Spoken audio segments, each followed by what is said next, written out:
This is the Bates Bobcast, our weekly podcast where we take a look at the week that was in Bates athletics.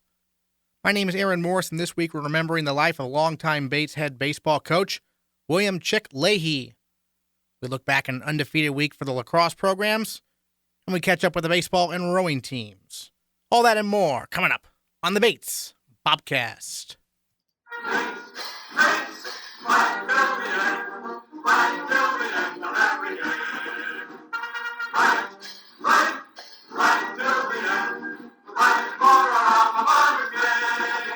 This week, the Bates community remembers the life of William "Chick" Leahey, who passed away Saturday at the age of 90.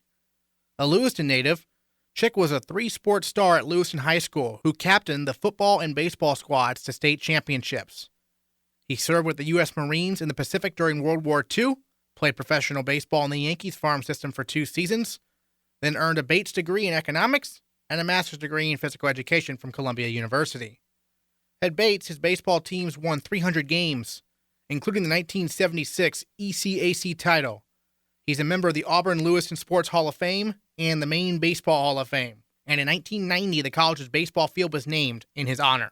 He was inducted into the Bates Scholar Athlete Society in 2011 for upholding lifelong values of sportsmanship and competition and for lifelong commitment to the development of scholar athletes. In 2014, Leahey's baseball jersey number 11 was retired. We talked with Andy Carmen, class of 1985, who was a catcher for Coach Leahey, about the life and legacy of the man they called Chick. Coach Leahey, quite simply, was one of the guys that recruited me and a few other guys back in 81, 82 in debates. We were fortunate enough to have a couple of strong teams during the early 80s with Chick, and I will tell you, Chick for us was the skipper. He really was our captain and really embodied the spirit of that team. And, just fundamentally, we ended up probably having a mix of talent, I would say, Aaron, over the years. Chick just found a way to get the best out of us. We beat a lot of teams over the years that had a lot more talent than we did. What kind of motivational tactics would he use sometimes maybe on you? Well, great question. Chick, great guy, great sense of humor off the field. When you step foot on the field, practice or game, you couldn't tell the difference. He was game day serious, and that did not change, through the entire 9 innings. For me, there was many instances. I was his catcher for 3.5 years. Where given my proximity to the position, I got an earful, game in, game out, if we were doing something wrong. I will tell you probably the best anecdote that we had from Chick that applied over the years was Chick had a saying when we were doing drills or in the game of getting, quote, and I put this in quotes, our wicked package together. And what he meant by package was getting your act together, whether you were, at the plate hitting and what we were doing in that instance from a technique as well as just mental attitude. He was all mental attitude. Or it meant your package in the field, fielding, or even if you're on the mound. For us, it was always getting the wicked package together on any given moment, any given day, any given season. For us, though, the real takeaway, even though Chick didn't say this, it was really an anecdote for life, and I think, he always reminded us that no matter what situation you're in, down 0-2, bases loaded, what have you, you got to dig down deep inside and you got to find a way to get your act together. Nice. And I know Chick played a little bit in the Yankees system before he came to Bates and whatnot. Did he ever talk about his playing days when he coached, or did he kind of ignore that? Rarely. I will tell you, we all knew, but we had to ask and find out, and we found out through just another, revered coach of ours, Bob Flynn, who's still obviously very involved with Bates. And between Coach Flinney and Coach Leahey, we both know the experience those guys had, but, it was not something they wore in their sleeves at all. They were very, very astute with respect to who we were playing. And really, I think every year they adjusted the strategy based on the set of skills of the poor souls that they had inherited for that given year. Myself included. So I think their past didn't factor into our future. Let me put it that way. They worked. I will tell you, we worked really hard. They worked with each of us one-on-one. And again, I would say that Chick was all about. It wasn't all about winning, but boy, did we hate to lose. And I know you were part of that great offensive team in the 80s, 84, I believe it was. Talk a little bit about that team, what made that team so special in particular. Well, one thing that Chick did is if we were doing something right, he would cut loose and just let us keep doing it. Whether that was on the mound, we had a great pitching staff, particularly that year. Those guys were just rock solid, and I can say that definitively. I received all of them for all the games. They were accurate as hell. They kept the score down, and I will tell you, you talk about good offense supplanting and supporting a great pitching outlet. It's the other way around. And so that year we were blessed with we had a strong lineup, and we were 3 or 4 deep. And I will tell you, we had one of our best hitters from the previous season, a 350 hitter who didn't even hit for us that year in '84 because we needed his arm on the mound. And Chick just cut us loose. If we were hitting away, he would play situational if he needed to. And we practiced situational baseball all the time. We had great players like Jim Sylvia that would drag bunt somebody in from third base, and we had a lot of speed on the base paths between the Maroka brothers, et cetera. So we had a lot of talent that we could move around. But if we were hitting, Chick would just give us the green light on the first pitch. He rarely, unless it was a real tough situation, we would rarely take pitches. He was not a big advocate. He was a big advocate of on-base percentage, without a doubt. And so he would, if he gave us a green light on the first 2 pitches and we missed him, we were 0-2, we sure as hell better find a way to get to first. And that season we did. And, there were a bunch of us, John Gregorio, myself, and what have you, that we were allowed to tee off. I had one of my best seasons ever, Aaron, in 1984, but I'll tell you, I batted 5th. If that tells you anything. Yeah, it says a lot, definitely, about that offense. And I know you were able to come back for when they retired as jersey number 11 a few years back. What was that like to come back? I know you're very plugged into campus. What was it like to come back for that ceremony? Oh, it was special for us. We were all thrilled for Chick and for Ruth, his wife. He so deserves that and did deserve that. And again, people forget that, Chick was the backfield coach on defense for the football team for many, many years. He coached myself and many others.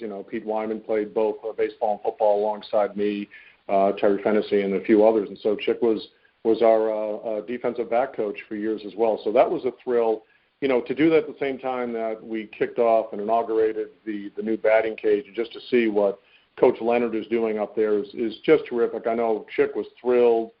And over the years, I will say that, primarily through Ruth, his wife, Chick has kept in touch with most of us individually. And it's been wonderful to get those cards from time to time. And, we feel connected to Chick, and just incredibly saddened with his loss. And, it's a real empty space, let me put it that way. Certainly in my own personal, situation in life, but I know many, many others as well as the college. Yeah, and you touched on his wife, Ruth, and everything. So what was Chick like off the field, I suppose, when the interactions you had with him, even during college and afterwards? He was terrific, and I will tell you that, Chick himself was, for example, not a pitcher. So, we all were under an illusion that he was focusing more with us on the field and at the plate. But I will tell you that he had a wonderful relationship with all of us, but in particular the pitching corps. If you talk to, Jay Spinelli, if you talk to Billy Carlazon, John Anderson, Steve Whetstone, they'll tell you that when you got Chick off the field, even post our graduation dates, it was all about us. How are we doing? And Chick could size you up, an individual. He could size an individual up pretty quickly. And so we were always, Chick's guys, one of Chick's crew. Once you passed his test and, he put you on the play card, you felt you were part of a very special fraternity. And we didn't talk much about past games. It was all about really present what's going on within our families. And, Chick got to know our families over the years. Certainly you got to meet our parents during the games, during the season, the 4 seasons we played there, and tracked us afterwards and was very supportive for some of us that wanted to play beyond, to help and support in those efforts however he could. Well, Andy, I really appreciate your time. Do you have any other thoughts on Chick before we let you go? No, just I wish I had a chance to. It was great to see him last fall, and we never thought that would have been goodbye. But really want to thank him and Ruth in particular for all of their support, not just to us individually into our lives, but really to Bates College overall and and to the Fighting Bobcats, and I'll leave it at that, Aaron. All right, Andy Carmen, thanks so much. Visiting hours are Friday, with services on Saturday. For more information, visit athletics.bates.edu. The men's lacrosse team tallied a narrow 14-13 victory over Keene State on Wednesday. The nail-biter went down to the wire and left head coach Peter Lasagna breathing a sigh of relief. My evaluation of the performance was that the game went, unfortunately, exactly as I predicted it would go. We know how good they are, how high-scoring they are, how dangerous they are in transition, and how hard they play. And that's why we want them on our schedule. That's why it's a great regional game for us. And we were just damn fortunate that we put one more in than they did. Had to bring in the backup keeper. What happened there? Joe Ferrier hurt his ankle on Saturday against Trinity. Trinity hasn't practiced for the last couple of days, was very sort of iffy going in, got cleared to play, but just clearly was not 100%. And Mitchell Drake has been practicing fantastically, and I wanted to give him an opportunity. I thought it gave us a good chance. And the last play down there by a net, pretty nerve-wracking, right? Oh, you think? With me seeing that pass for 25 yards heading right to a Keene State, open Keene State's check, yeah, our guys like to make sure that I don't live to see 60. Senior Jack Allard scored the game-winning goal with only 17 seconds left in regulation. At that time, the clock was running down, and we gave it to Charlie Fay, and we wanted him to, take his short stick. We knew they were shutting him off with that. When he didn't have it, we moved it around a couple times, and when Andrew Melvin threw to me, I ran right at it because I knew that my defenseman would be a little off his feet, so they slid slowly, and I knew I just had to take a shot. There was about 16 seconds left, and I was lucky enough. I think it hit the goalie's head and then went in. I mean, the low to high was working on him today, so I knew that was the shot I had to take. On Saturday, the men's lacrosse team beat Williams 11-8, giving the Bobcats a record of 7-1 on the year and giving the Bates senior class a win over every NESCAC school during their time in Lewiston. Junior Sam Francis led the way by winning 16 of 23 face-offs and tallying a game-high 6 ground balls. For his efforts, Francis is our male Bobcat of the week. The Wings started off playing great. There was a couple ground balls in the beginning that were 50-50 ground balls, and Ken O'Friel and Matt Proto and Burke Smith and everyone who comes out, they all swooped him up, and that gave me some confidence. And then by the end of the game, I was able to win him to myself, and I don't know, things just got rolling. Yeah, watching that game, I feel like you play football too, linebacker. A lot of your football experience applies to lacrosse, doesn't it? Yeah, it definitely helps. It's a physical game. A lot of reaction time and kind of reading the play helps a lot, and just a lot of carryover from sport to sport. And I mean, like they're at the face-off, like the collision factor too, right? Yeah, it's very similar. I think I'm a lot more physical than some of the kids I run into. There's a couple other kids in the league who take face-offs who also play football, so we get pretty familiar. That's interesting. So is there any trash talk going around the football field and lacrosse field?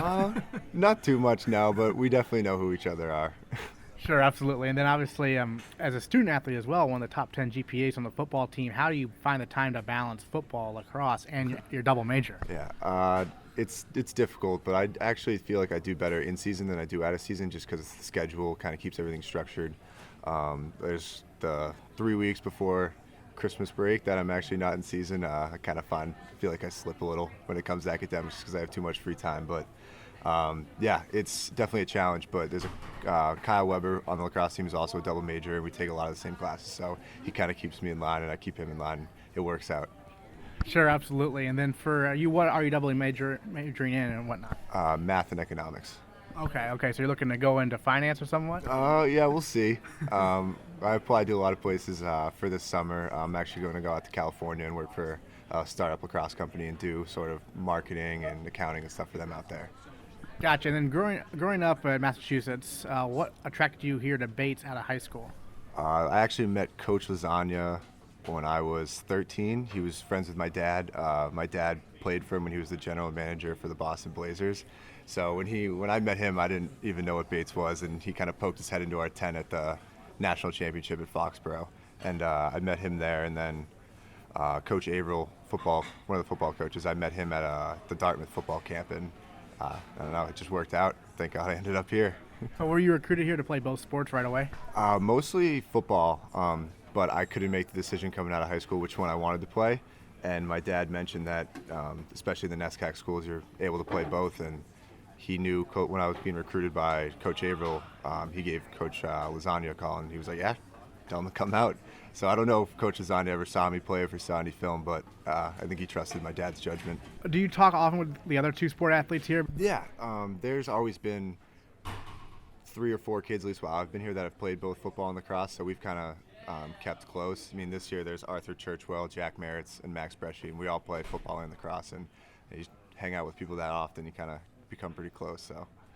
Sure, absolutely. And then you mentioned the only brief time before Christmas where you're not in season. So what is that transition like for you on the field from football to lacrosse in terms of your mentality, the workout regimen, and whatnot? I try and take those 3 or 4 weeks or whatever it is off, kind of rest my body, rest my mind, kind of think of other things so I don't lose my mind staying too focused all the time. But yeah, it's definitely a time for me to kind of sit back and relax. And Coach Azani always talks about, he always wants me to rest longer than I do because I get kind of bored and restless and want to go do stuff. But it's definitely important that I take that time off. And then by the time I get home for Christmas break, I'll start working out there.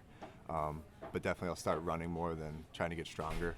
I feel like I don't really need to get that much stronger to play lacrosse as opposed to football. That's what I'll do in the summer. But yeah, it's a lot of rest, get healthy, and just get ready for the season to start because it comes around quick. And obviously you've become the face-off guy here for the men's lacrosse team. Did you do that in high school also? That's when you picked up here? Yeah, I took all the face-offs in high school until my senior year when I blew out my knee. And so then I kind of worked with another kid to bring him up. But yeah, I took them all through high school. And then when I got here, there were 2 face-off guys ahead of me. And then last year when they both left, it was my time to step up. And yeah. Excellent, excellent. So looking ahead, you got Hamilton this weekend at Hamilton. That's a long trip. What do you remember about them from last year and previous seasons? They have 2 very, very good face-off guys. One of them is actually, I think he's top in the league right now. He's playing very, very well. And their backup, well, we can call him a backup, but he's just as capable as the other one. And so that's going to be a good test, especially with the long trip up there. But I don't know. I have confidence in my teammates and everyone else. Hopefully we can get it done. All right, Sam Francis, our male Bobcat of the week. Thanks so much. Thank you. The women's lacrosse team shined this past week as well, going on the road and beating Williams 14-5. Senior Mariah Greenstein matched her career high with 5 goals, and the Bobcats now have a record of 7-1 on the season, their best start since 1992. Greenstein's performance earns her the honor of being our female Bobcat of the week. It was close for a while, and then you guys just ran away with it in the second half. What changed in that game? I think the draw control of that game was really important. Getting possession off that draw is really what swings the momentum of the game. And our center, Camille Belatate, she did a great job that second half, and that really helped us just keep putting those goals in. So that really helped us out. As one of the senior co-captains, this 7-1 start, I mean, how gratifying is this? It must be pretty awesome, right? Yeah, we're all super excited. I know we haven't had this good of a record in a really long time, so I think we just want to keep pushing that number up, hopefully 8-1 tomorrow, and keep going the rest of the season. Yeah, midweek non-conference game coming up against Southern Maine on Tuesday, and then another conference game against Hamilton. 2 home games, though. That must be nice, right? Yeah, hopefully we'll get some good weather this week. and obviously lacrosse, sometimes the weather can be a little cold, but it seems like it's cooperated so far this year a little bit. Yeah, this has definitely been the best weather season for me at my 4 years at Bates. I mean, we've had some 60-degree games, not too much snow, so we're all so excited about that. And what are some of the biggest differences you've seen with this team as opposed to the previous 3 years when you were here? I think we have definitely a lot of leadership. We have 10 seniors, all contributing to our game, and our underclassmen, freshmen, sophomores have really gone under the wing of a lot of our upperclassmen, which has really helped get everyone on board and into the season as quickly as we started. You had 5 goals against Williams. What was working for you out there specifically? I think we had a lot of assists in that game, and so I've got to give my teammates credit. They whipped the ball around, had some nice feeds into the middle of the 8, and like I said earlier, a lot of them were fast breaks off those draws, so it was really from the midfield down. Yeah, and then lacrosse as a whole, the men's team and the women's team both having a lot of success. That must be pretty cool, right? Yeah, we're really excited. It's quite the competition between us and the boys so far, so we'll see how that goes. I assume there's, you guys talk to each other and whatnot about the seasons and whatnot. What's those conversations been like?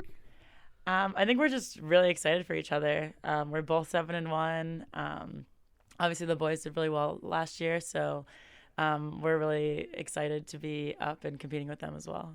You're a senior now, but let's take it back a while back when you were first being recruited. What made you decide to come here to Bates?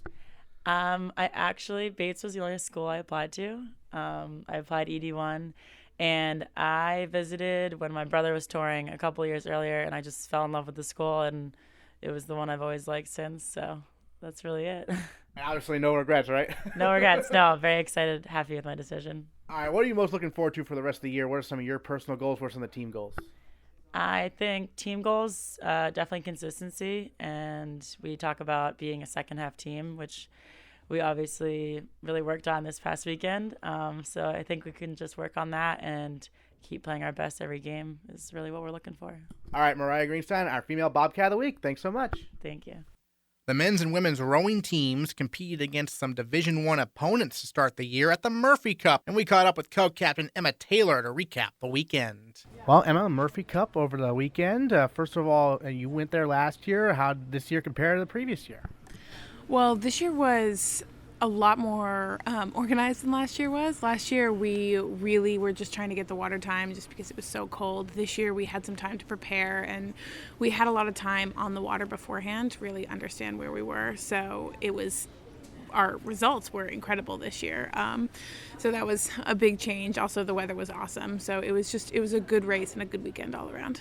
I know the first varsity 8, you guys won your opening heat, right? What was that like? That was one of the most incredible races I've ever been a part of. We raced really well. It was awesome to defeat these teams. And in the heat, we kind of went in it saying, like, just race in the afternoon, just get there. And we won, and it was amazing. Yeah, I mean, when you're up against those Division I teams, I mean, do you look over at the other women, and just think to yourself, they're not any better than us, really? Well, in our heat was Navy, and I know I was thinking beforehand, like, these women are incredibly trained athletes and just people in general, so I knew that they were going to be strong competition, but knowing that and knowing that we're fast, and we were able to compete with them, so knowing they're D1 kind of gives them sort of an edge, but it also gives us a little bit more push to say, like, we can be better. Like, we may be D3, but we're not knocked down. We're not bad. Right. And is it kind of refreshing because it is a D3 powerhouse here at Bates, obviously national champs and everything. So is it kind of refreshing to actually play sort of an underdog role sometimes? Kind of. It's, as any underdog will tell you, it kind of fuels you a little bit to think that you can't do something. I know that if people say, like, you can't, then people are automatically come back and say, yeah, we can, and we're going to show you, and we're gonna beat them, and we are going to be the best. What's upcoming this week for you guys? So this week we'll be racing Simmons, the MIT lightweights, and possibly the Harvard lightweights as well.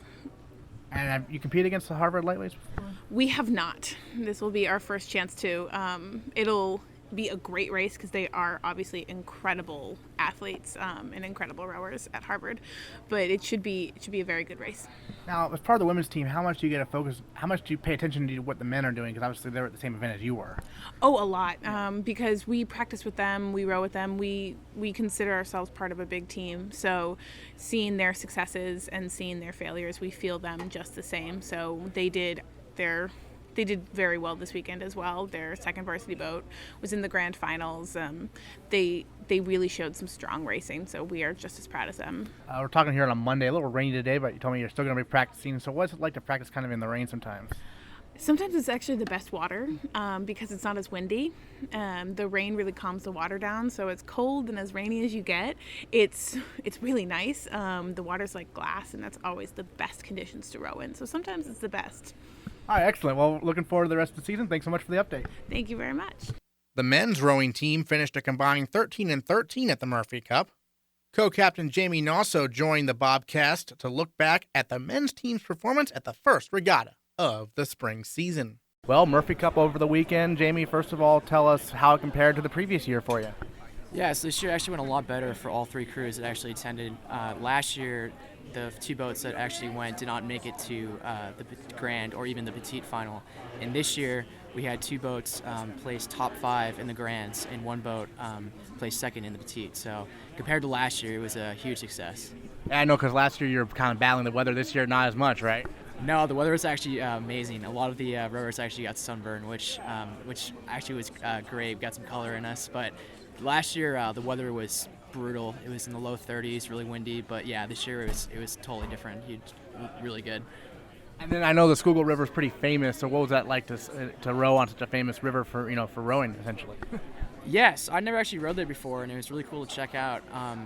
It's an interesting course because during the first 1,000 meters, you pass a bridge, and that bridge signifies a turn in the race. And usually most 2,000-meter courses don't have turns in the race, so it really puts a lot of pressure on the coxswain to steer well. And fortunately, we have great coxswains in our team, so they did a great job steering.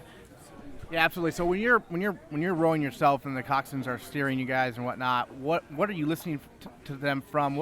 How do you take direction from them, basically? Right. So when they're actually steering, it's not so much that they're talking to us; it's more they're internalized and focusing on what they need to do.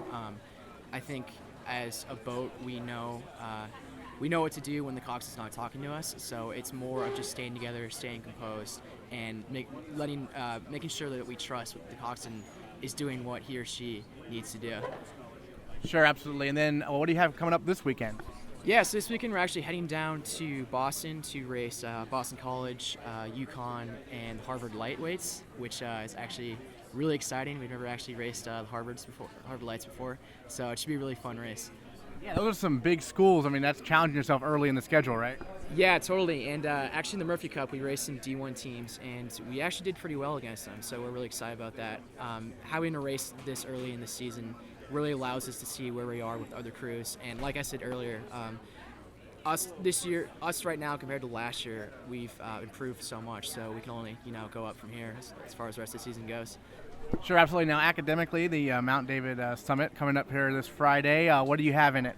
Yeah, so I'm a biological chemistry major, and I'll be presenting a poster on my thesis research, which is looking at a molecular-based assay to further and better diagnose malaria. I won't talk about it more because I'm afraid I might lose some of my audience members geeking out too hard. Fair enough. I guess the hardest part's over. You got the poster done and everything? Yeah, actually just submitted it, so it's a nice weight off my shoulders. All right, well, big weekend coming up, the Mount David Summit, and then another regatta for you guys. Thanks so much for the time. Thank you, Aaron. The baseball team traveled to Salem State for a doubleheader on Saturday and came away with a split. They dropped Game 1 1-0 despite an outstanding performance from Connor Colombo on the mound. But in Game 2, the Bobcats bounced back, getting a great outing from sophomore Connor Speed in a 5-1 victory. Speed went the distance, striking out 7 along the way. Talking some Bates baseball here on the Bobcast with Connor Speed, winning pitcher against Salem State this past weekend, Game 2 of the doubleheader. First of all, complete game for you, obviously 7 innings in the doubleheader. What was really working for you out there on the mound? Well, I mean, it started off early in the game, I guess. I kind of just really felt like I was in the zone. All my pitches were working. I was able to put my changeup where I wanted it, my slider where I wanted it. Everything was just working real well. Excellent. Then obviously you have a different motion. You don't throw overhand per se. You throw more sidearm 3/4. How'd you develop that? Actually, back in high school, I was a catcher until my sophomore year. And I just kind of started fooling around with it one day, and it just kind of developed into what it is now. Yeah. And it gets you a lot of strikeouts, doesn't it? I mean, because you're not maybe overpowering per se, but you're deceptive, right? Mm-hmm. I mean, obviously Colombo throws harder than I do, but I try and get him with the movement and keep him guessing, with different movement of pitches. I don't know. Yeah, well, and I'm curious because you're sophomore here at Bates. Last year you had a very good first year, obviously, on the team. But how'd you come up here to Maine? Because you're from California, so how'd that develop?